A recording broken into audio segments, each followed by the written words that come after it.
కానీ 2 ఏళ్ల కాలంలోనే చాలా పెద్ద ఎత్తున ప్రజల దగ్గరకు వైఎస్ఆర్ కాంగ్రెస్ పార్టీని చేరుస్తోంది కూటమి. నమస్తే. కూటమి నాయకుల వైఖరి కారణంగానే వైఎస్ఆర్ కాంగ్రెస్ పార్టీ ప్రజలకు మరింత దగ్గరవుతోంది. వైఎస్ఆర్ కాంగ్రెస్ పార్టీకి సంబంధించిన శ్రేణుల్లో స్థైర్యం పెరుగుతోంది. వైఎస్ఆర్ కాంగ్రెస్ పార్టీకి సంబంధించిన నాయకుల అరెస్టుల ద్వారా జగన్మోహన్ రెడ్డి పరామర్శలకు సంబంధించిన షెడ్యూల్ ని కూటమి సర్కారు రిలీజ్ చేస్తోంది. ఓ బహిరంగ సభ పెట్టడం, అక్కడి జనాలందరినీ తరలించడం, అక్కడ ఒక ఉపన్యాసం చెప్పడం వేరు. కానీ జస్ట్ పర్యటన చేస్తేనే వేలాది సంఖ్యలో జనం బయటికి రావడం, జగన్మోహన్ రెడ్డి కోసం వెయిట్ చేయడం, జగన్మోహన్ రెడ్డి వెళ్ళినంత దూరం ట్రావెల్ చేయడం, ఇవన్నీ కూడా వైసీపీ మళ్ళీ రావాలని ప్రజలు కోరుకుంటున్నారు లాంటి ఒక ఇండికేషన్ ని తెలుగుదేశం పార్టీ కాదు, వైఎస్ఆర్ కాంగ్రెస్ పార్టీ కాదు, న్యూట్రల్ గా ఉండే ఓ 15-20% మంది జనాలకి ఇస్తున్నాయి. తెలియకుండానే కూటమి జగన్మోహన్ రెడ్డికి ఒక రెడ్ కార్పెట్ వేస్తోంది ఆంధ్రప్రదేశ్ రాష్ట్రంలో.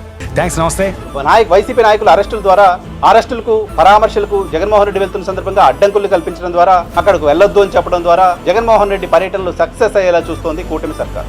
నమస్తే. అదే సమయంలో ఇవి కేంద్ర ప్రభుత్వానికి కూడా ఒక సంకేతాలుగా కనపడుతున్నాయి. అలా భావిస్తున్న భారతీయ జనతా పార్టీ జగన్మోహన్ రెడ్డి పర్యటనలకు వస్తున్న స్పందన చూసిన తర్వాత మళ్ళీ జగన్మోహన్ రెడ్డి రాబోతున్నారు లాంటి నివేదికలు, ఇంటెలిజెన్స్ రిపోర్ట్స్ కేంద్ర ప్రభుత్వానికి కూడా చేరడానికి సంబంధించిన అవకాశం ఉంది. కాబట్టి సో జగన్మోహన్ రెడ్డికి జనాల్లో ఉన్న ఆదరణ ఏంటి అనేది ఢిల్లీకి కూడా తెలిసేలో చేస్తుంది కూటమి.